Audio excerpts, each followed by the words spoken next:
Hola, ¿qué tal? De nuevo aquí en Fe Sin Empaques. Qué padre, ya otro viernes más para iniciar ahora sí con toda la buena actitud y pues sobre todo con mucha plata. Así es, y hoy tenemos un tema que tenemos que desenredar. Y bueno, todos hemos estado en alguna situación así de enredos o hay personas que están en esas situaciones de enredos. ¿Y de qué vamos a hablar hoy, Ana? Hoy vamos a hablar de las relaciones tóxicas. ¡Wow! Las relaciones tóxicas, pero ¿cuáles relaciones tóxicas? No, pues todas. Ni hay relaciones tóxicas. Oye, y ahora que es así como que levantas la piedra y salen las relaciones tóxicas, ¿no? Aún dentro de la iglesia. Y bueno, nosotras precisamente en Fe Sin Empaques hablamos sin enredos de este tipo de situaciones. ¿Y para qué nos enredamos más y no entramos así de lleno? ¿Cómo ves? Va. Pues dale. Híjole, este tema es bien complicado porque, bueno, no sé si tú has sentido como que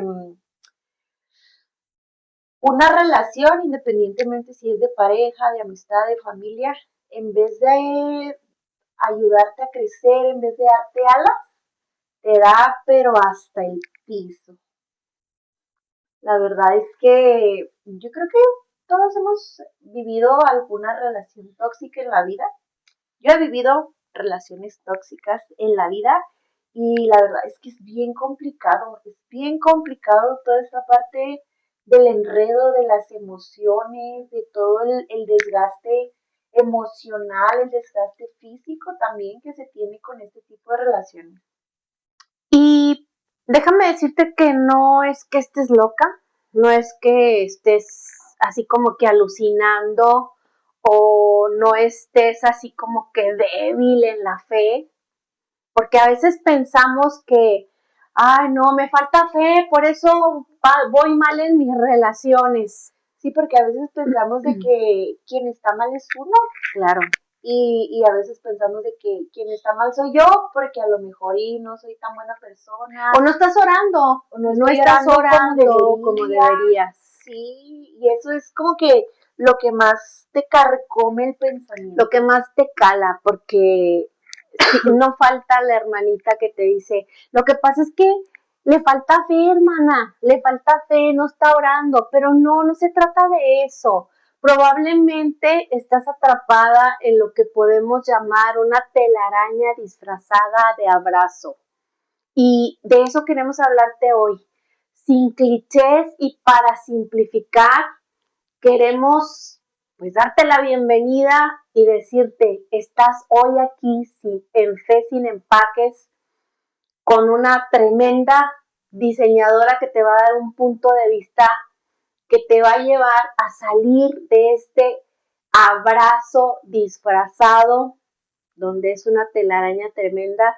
Y bueno, lo que yo he vivido en mi vida personal y como consejera bíblica para que puedas salir de este tipo de enredos y no te sientas mal, no te sientas mal, porque todas las mujeres y los hombres también han pasado por situaciones tremendas. Sí, fíjate que hay una estadística que la sacó una prestigiosa clínica de diagnósticos psicológicos y todos estos nombres raros en inglés que no se pronuncian, pero dicen, fíjate, este estudio demostró que una de cada 3 personas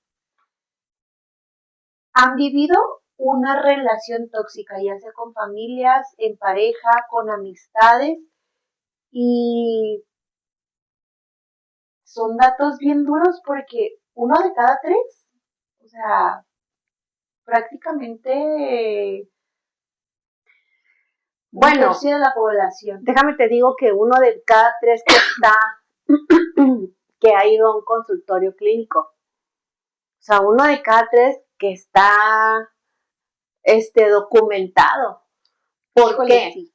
Porque desgraciadamente la mayoría de estos casos tiende a en el cafecito de amigas, ahí me arreglo. ¿Cómo le hiciste tú para salir de tu bronca? ¿Cómo le hiciste tú? O muchas veces llegamos a tener un mal consejo de personas que no están capacitadas y desgraciadamente esto es algo muy duro por lo que pasan muchísimas personas cristianas. El mal consejo se da mucho y yo en lo personal doy clases en la licenciatura y en la maestría en consejería bíblica y yo les animo a que se capaciten. La Biblia es un tesoro que necesitamos estudiar, no solamente leer. La Biblia no solamente se lee, la Biblia se estudia, pero para dar un consejo tú necesitas estudiar. Claro. Porque lo que tienes enfrente es la vida de una persona y necesitas saber cómo poder manejar técnicas para poder sacar a esa persona de su situación y darle el consejo que esa persona necesita. Por ejemplo, hay pastores que tú les hablas de un gaslighting, tú le hablas de situaciones que las personas están viviendo y te dicen, no, eso no existe, eso no es verdad, los narcisistas no existen, cuando la Biblia te habla de las características en Primera de Timoteo, nosotros lo hemos visto, del 1 en adelante son las características de una persona narcisista. Entonces, si no tenemos este conocimiento, esta capacitación, podemos darle un muy mal consejo a las personas y podemos tenerlas dando vueltas y vueltas y vueltas en que no se ha hincado lo suficiente, no ha orado lo suficiente, usted no tiene la fe suficiente y en estos contextos de fe es aún más complejo y espiritualizar el abuso con frases de pon la otra mejilla, de perdona 7 veces 7, somos la sal de la tierra, estamos obligados a permanecer en un patrón destructivo. Esto no es lo que Cristo vino a hacer en la cruz del Calvario. Ciertamente cuando yo tengo una persona, y no me malinterpreten, porque todo se saca de contexto en las redes sociales, cuando yo tengo una persona que ha sido sobreviviente de narcisistas o de abusadores, manipuladores, yo lo primero es sanar la parte emocional y llevarla al perdón. Porque a nosotros como seres humanos necesitamos perdonar para poder avanzar. Porque el perdón no es para la otra persona, el perdón es para nosotros, para poder tener una relación con Dios. O sea, a nosotros nos ayuda muchísimo el perdonar a las personas. Y fíjate, eso que dices es bien interesante porque, bueno, aquí lo vamos a platicar desde dos perspectivas, desde el área profesional y desde el otro lado de la vivencia. Entonces, yo viví a lo largo de mi vida, he vivido o he estado en varias relaciones tóxicas con amigas, de pareja, en familia, entonces, perdón, cuando es bien cierto eso que dices, porque a veces lo que hace uno primero es ir a las amigas y contarles las penas y que a mí me pasó y que hiciste tú y que te funcionó, que no te funcionó. Y eso nos va dando como una ruta, pero no tan efectiva. Exacto. Porque yo me estoy basando en lo que le funcionó a ella en esa situación, pero no significa que me vaya a servir a mí igual en la situación que yo estoy viviendo. Y eso es bien delicado porque luego implementamos estrategias y cometemos locuras que a lo mejor para nosotros no aplicaba o era una situación totalmente distinta y en vez de arreglar las cosas, las dañamos más. Y si se encuentra una amiga ahí que no tiene nada que ver y no tiene una situación como la tuya, su cerebro agarra permea cognitivamente lo que está sucediendo y empieza a absorber las situaciones. Y dice, a mí también me está pasando eso. Y luego, ¿sabes qué también pasa? Que las personas, cuando tú se lo cuentas, no sé, a la familia, a los amigos, les platicas y ¿qué hacen? Lo agarran contra la otra persona. Ah, claro. Y lo ven y lo odian y lo maldicen y dicen, sí, Entonces, o agarran partidos, un bando para un lado y otro bando para el otro lado. Sí, y ahí se empieza a complejar mucho más la situación porque ya no nada más tienes tu situación, sino que ya estás cargando con todas esos comentarios negativos, incluso las otras personas aportan a que se haga más profundo el hoyo en el que estás. Exacto. Porque nada más estás recibiendo comentarios negativos, entonces ya no encuentras la salida. Entonces, cuando recibes esos comentarios, las personas, o sea, prácticamente te dicen lo que quieres escuchar. Lo que quieres escuchar. Se ponen de tu lado y en contra de la otra persona, pero eso, pues no es lo que nosotros necesitamos. Y por la última persona tóxica que yo pasé,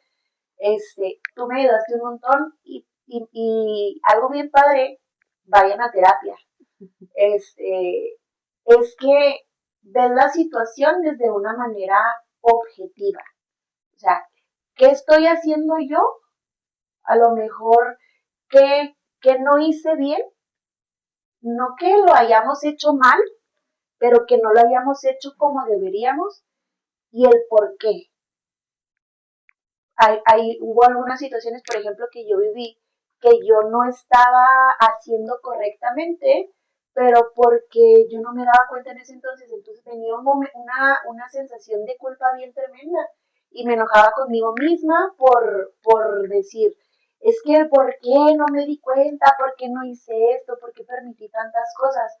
Pero me gustó mucho un momento en que tú me dijiste, a ver, para, o sea, no es tu culpa, no es que tú estés mal o que estés loca o que hayas estado mal. O sea, las cosas tenían que suceder de esa manera para que pudieras darte cuenta. O sea, era como parte de ese proceso en donde uno tiene que hacer conciencia del lugar en donde está pisando. Entonces, para poder agarrar camino. Entonces, la verdad es que cuando uno escucha nada más lo que quiere, realmente no sale del hoyo. No. Necesitas, sí, un abrazo que te apapache, que esté contigo, pero también necesitas como esta parte fría y dura de decir, ok, así está la situación, sí, pobrecita, te pasó esto, pero tienes que hacer esto y te va a costar y te va a doler y te tienes que disciplinar, pero la verdad es que sí se puede y es de lo que vamos a estar hablando aquí. Exacto. Una de los datos que a mí me pareció muy interesante en esos tiempos en que yo estaba en ese proceso fue que leí que el dolor emocional o este proceso emocional, el cerebro lo procesa en la misma sección donde procesa el dolor físico. Por eso uno anda así como que agotado, cuando anda en la depresión así todo agotado, siente que lo atropelló un tren. Entonces, a ver, explícame bien esa parte. Mira, el cerebro es una máquina impresionante. Pero el ser humano no ha entendido que en el cerebro está absolutamente todo. Las emociones están en el cerebro. Cuando, a mí me maravilla esto, cuando Dios sopla el aliento de vida sobre el ser humano, se lo sopla en la nariz. ¿Sí? Y nosotros tenemos un punto aquí que es ya se me olvidó siempre se me olvida cómo se llama. Este punto de aquí, que es el eh, eh, eh, bueno, déjame te explico lo que te iba a explicar primero. El cerebro es una máquina impresionante. Cuando Dios sopla el aliento de vida en el ser humano, lo que se activa sobre nosotros es la vida. Cuando los órganos fallan de un ser humano, la vida no se acaba. Cuando el cerebro deja de fallar, la vida del ser humano se apaga. ¿Sí? Hasta ahí estamos bien. Sí. El óvulo frontal, cuando el soplo de vida llega al ser humano, el óvulo frontal se activa inmediatamente. En los laterales tenemos los lóbulos laterales, que se llaman el punto de Dios. Cuando tú oras, cuando tú adoras, cuando tú das gracias, que dar gracias a Dios es una técnica para bajar el cortisol. Si tú no lo hagas por costumbre, sino que tú lo haces por técnica, dar gracias a Dios todos los días, por lo menos 5 veces, tu cortisol va a bajar de un 23% a niveles que tú no te imaginas. Y tu dopamina se va a nivelar. Y tu metabolismo se va a nivelar. Y las células de tu cuerpo se van a desinflamar. El estrés engorda. Entonces, cuando tú empiezas, porque das gracias a Dios, empiezas a bajar el cortisol, la dopamina y el metabolismo se empiezan a nivelar, las células de tu cuerpo empiezan a desinflamarse y todo tu organismo empieza a responder de manera correcta y tu cuerpo empieza a adelgazar. Entonces, si nosotros entendiéramos cómo funciona el cerebro, ahora la neurociencia, la neuroplastía, la neurogénesis están diciendo, no hay mejor medicina que la gratitud. Entonces, cuando entendemos que el dolor es como un golpe en el cerebro, yo lo traduzco como un gran moretón, que se hace un gran moretón en el cerebro. Entonces, como no estamos acostumbrados, no hemos nacido para ser golpeados. No nacimos para ser golpeados. Entonces, cuando eres golpeado, cuando tienes un trauma, cuando tienes una situación violenta, tu cerebro tarda muchísimo en procesarlo, hasta años. Duele igual o más. Por eso la violencia psicológica es más grave que la violencia física.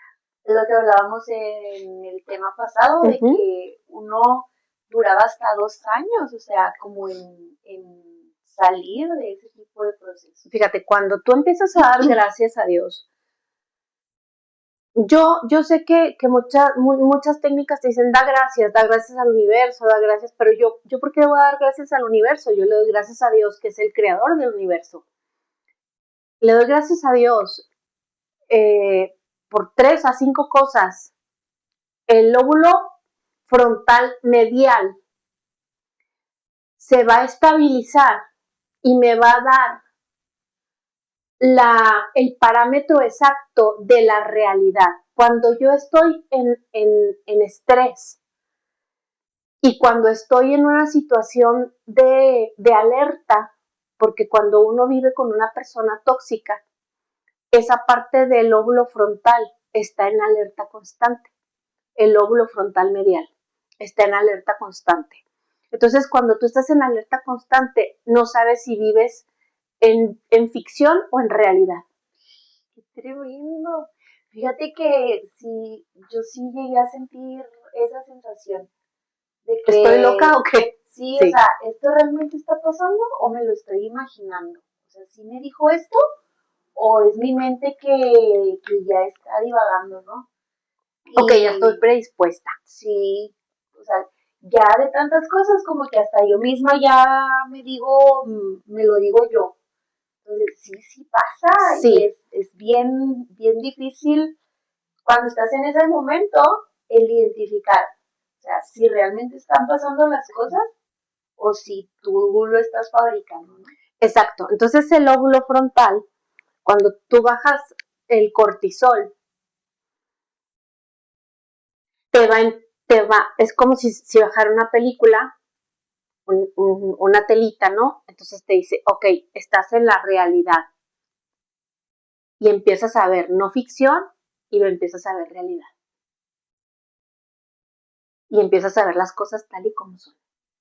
Y eso empiezas a ver lo maravilloso de la vida.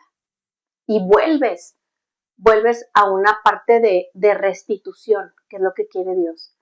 Yo hace muchos años, cuando yo empecé a estudiar esta parte del cerebro, yo lo hice porque yo tuve un accidente cerebro, en el cerebro. Yo tuve un infarto en la hipófisis y por eso se me va de repente las palabras, por eso se me olvidan las palabras. Entonces, yo empiezo a estudiar cómo poder revertir toda esta parte, ¿no?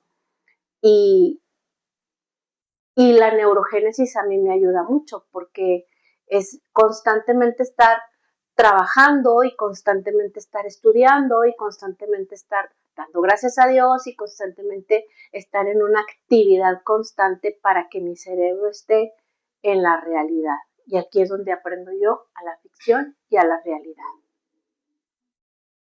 ¿Por qué? Porque cuando yo tuve esta situación del infarto en la hipófisis, era tanto el dolor en la cabeza que ya no sabía yo si vivía en la realidad o en la ficción. Y estamos hablando de una situación médica. Y te pasa exactamente igual. Entonces, el dolor emocional que vive el cerebro es impresionante. Es impresionante. ¿Por qué? Porque la palabra de Dios dice que nosotros nacimos para adorar. No nacimos para procesar el dolor. Entonces el cerebro no nace para procesar el dolor, nace para adorar. Entonces está estructurado para adorar a Dios. Entonces cuando el adversario usa a la gente para lastimarnos, el cerebro dice, ¿cómo proceso todo esto? Pero como Dios ya sabía que iba a suceder esto, te dice, aquí está el cómo. Agradece. Agradecer es una técnica impresionante. Agradecer no es solamente cualquier técnica barata que te pueda decir un paciente. Me dijo, ¿y esa técnica barata qué? Y yo ¿Cómo crees? Casi me desmayé. Y dije, no, no. Te la vendo por $64,000. No, le dije, no. Es lo mismo que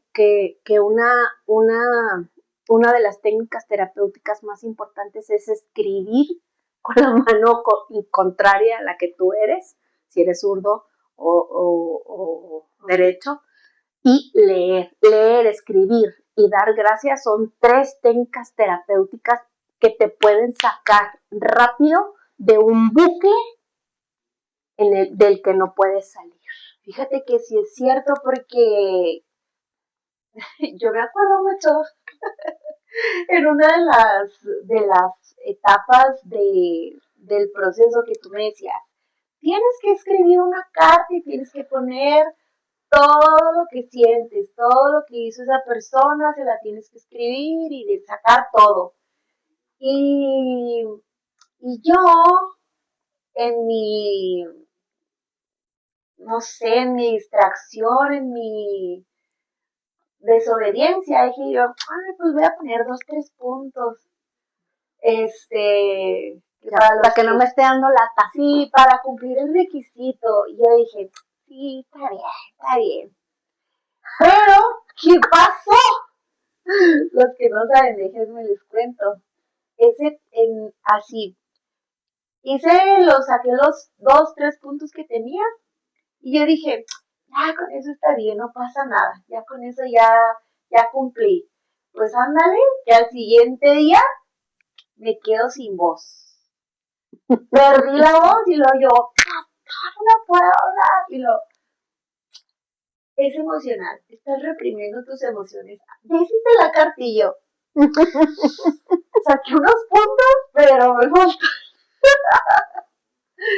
Entonces, para mí fue bien difícil, o sea, sentarme y empezar a escribir. Porque yo tenía el cuaderno y tenía la pluma y yo dije, ya, me voy a sentar y voy a escribir.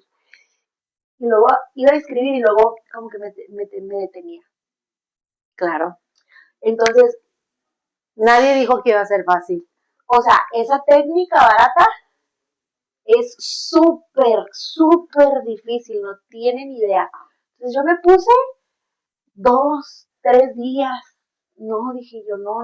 Esa semana tuve que cancelar todas las capacitaciones que yo tenía agendadas, las tuve que cancelar.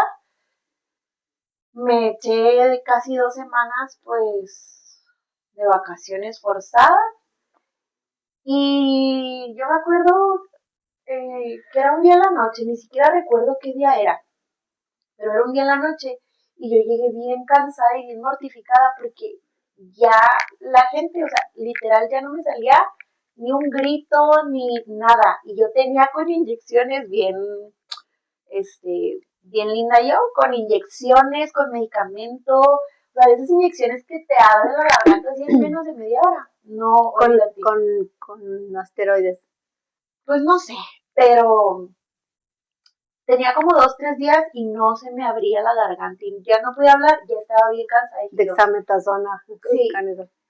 No, fíjate, lo hice más porque me cansé de cómo me sentía físicamente a la obediencia. Parte, sí, o sea, a esta parte de tu necesidad de sanar emocionalmente. Sí, porque no es como que de orgullo, pero yo sabía que en cuanto empezara, o sea, me iba a doler. Así como con el libro que me diste a leer, así de que me sentaba a leer y era seguro que yo iba a necesitar una caja de Kleenex porque era súper difícil. Entonces, cuando yo empecé a escribir, no, pues lloré así como si me hubieran atropellado y trajera quebrado una pierna, no sé, o sea, así como niño. Y la verdad es que fue bien liberador, o sea, fue bien impresionante cómo la forma en cómo liberas las cosas cuando escribes, o sea, transforma tu manera de procesar la información, porque ya no lo tienes aquí, sino que ya lo sacaste. Exacto, ya lo vaciaste. Y tenemos que decir que después de ese proceso nace Fe sin empaque. Sí. Así es. ¿Por qué? Porque empezamos a desmenuzar todo. ¿Y cuánto teníamos, Ana? ¿Cuánto teníamos? Ay, hay que hacer un podcast. Teníamos como 2 años. Sí, y no, o sea, pues, tenemos un montón de trabajo aquí en la iglesia y tú en tu empresa maravillosa que tienes y yo también con la universidad que dirijo y todo este rollo, pero es mucho el trabajo, pero también es algo que Dios nos estaba demandando hacerlo. Sí, y yo creo que era el momento justo porque pues seguimos teniendo un montón de trabajo y un montón de actividades, pero yo creo que es el momento justo en donde por lo menos yo ya, o sea, pasé por los procesos que tenía que pasar, porque el año pasado fue un año bien duro y yo sé que para mucha gente también fue muy difícil, pero para mí fue súper duro, o sea, todo el año pasado, yo de 12 meses como 6 sentía que estaba deprimida y no, o sea, fue muy duro, pero realmente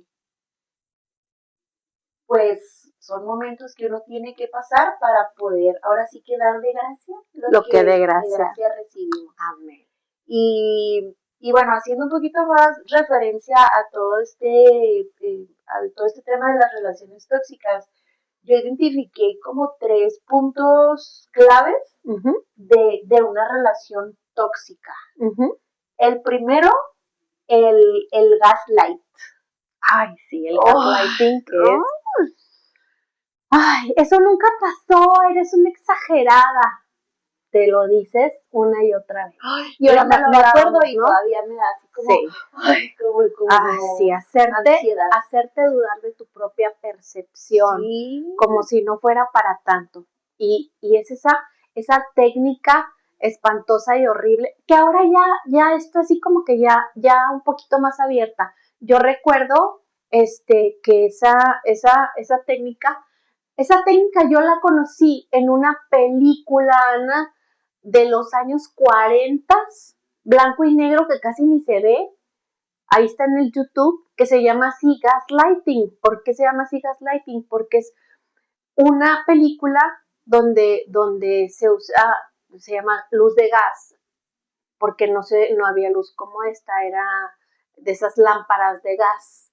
Entonces el fulano, el esposo, la hace que se vuelva ella, la trata de hacer que se vuelva loca, o la intenta hacer que se vuelva loca, mientras él tiene miles de amantes, bajándole la luz. Entonces ella también se hacía estas conjeturas, ¿no? Estoy loca.